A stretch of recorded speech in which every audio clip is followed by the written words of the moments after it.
Assalamualaikum warahmatullahi wabarakatuh. Perkenalkan, nama saya Hudan Alvira Pamungkas dari kelas 12 MIPA 2 nomor absen 17. Di sini saya akan membahas tentang masa Orde Baru. Masa Orde Baru sendiri dibagi menjadi dua, yaitu masa transisi dan stabilitas politik dan rehabilitas ekonomi. Langsung saja ke pembahasan. Masa Orde Baru dilatar belakangi oleh ketidakstabilan politik pada masa demokrasi terpimpin. Yang kedua, dicetuskannya konsep Nasakom oleh Presiden Soekarno yang membuat kedudukan PKI semakin kuat.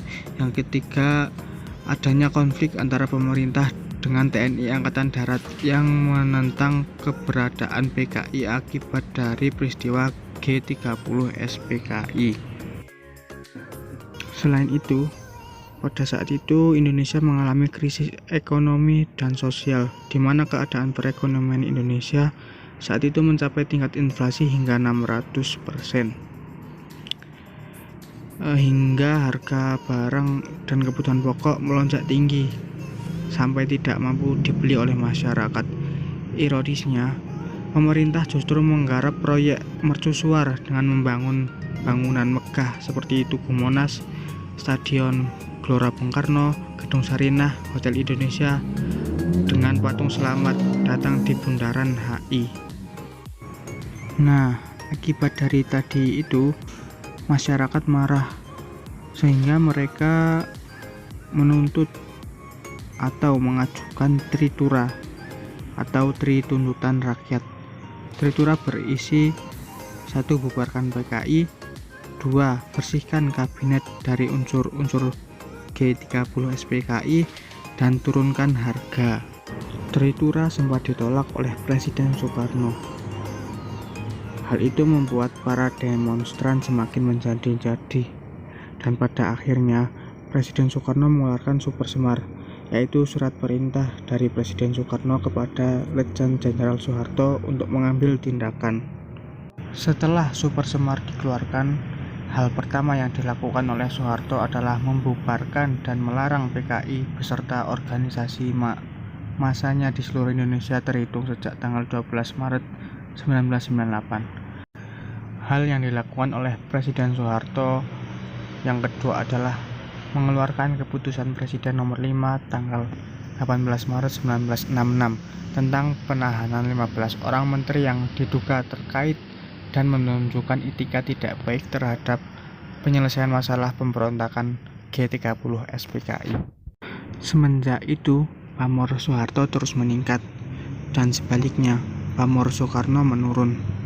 Banyak pihak dan kalangan menuntut Soekarno untuk menyerahkan jabatannya kepada Soeharto. Hal itu demi mencegah perpecahan rakyat dan untuk menyelamatkan lembaga kepresidenan serta pribadi Presiden Soekarno sendiri. Kekuasaan Presiden Soekarno berakhir dan pemerintahan Orde Baru bergulir. Berikut adalah langkah-langkah yang dilakukan pemerintahan Orde Baru untuk menciptakan stabilitas politik dan ekonomi. Yang pertama adalah menerapkan politik luar negeri. Salah satu hal yang dilakukan adalah mengakhiri konfrontasi dengan Malaysia. Yang kedua adalah kembali menjadi anggota PBB. Dan yang ketiga adalah memprakarsai pembentukan ASEAN. Dan yang kedua adalah mengeluarkan kebijakan-kebijakan dalam negeri. Yang pertama adalah menjalankan pemilu. Pemerintahan Orde Baru melaksanakan pemilu pada tahun 1971 dengan dasar hukum UUD 45, demokrasi Pancasila, dan sistem kepartaian atau multipartai. Yang kedua adalah kebijakan fusi partai,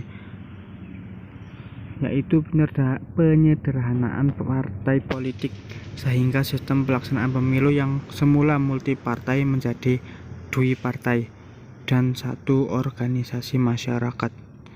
Yang ketiga adalah penyeragaman ideologi Pancasila. Gagasan ini dikukuhkan pada Kongres Nasional Pramuka tanggal 12 Agustus 1976 berupa pedoman penghayatan dan pengawalan Pancasila yang disingkat P4 pada tanggal 21 Maret 1978. Yang keempat adalah kebijakan dui fungsi ABRI, di mana anggota ABRI selain berperan di bidang militer, ABRI juga berperan dalam bidang sosial politik. Upaya yang dilakukan oleh pemerintahan Orde Baru untuk menerapkan dui fungsi ABRI adalah dengan memasukkan anggota ABRI dalam keanggotaan DPR, MPR, dan dibentuknya fraksi ABRI di parlemen. Selain di anggota DPR, MPR, anggota ABRI pada masa Orde Baru juga banyak menjadi pejabat sipil. Kemudian adalah rehabilitasi ekonomi. Program rehabilitasi ekonomi dari para staf pribadi Presiden Soeharto yang pertama adalah menanggulangi masalah utang piutang dengan cara diplomasi dan negosiasi ekonomi luar negeri. Yang kedua adalah melakukan kerjasama dengan IMF atau International Monetary Fund agar Indonesia mendapat suntikan dana guna melaksanakan pembangunan serta agar transaksi ekonomi yang dilakukan Indonesia dapat diakui secara internasional. Yang ketiga adalah menetapkan UU Nomor 1 Tahun 1967 tentang penanaman modal asing atau PDA, di mana pemerintah memberikan pembebasan pajak kepada investor dalam negeri yang memenuhi syarat kelayakan. Nah, itu tadi beberapa uraian mengenai masa Orde Baru. Saya Hudan Alvira Pamungkas mengucapkan terima kasih. Dadah.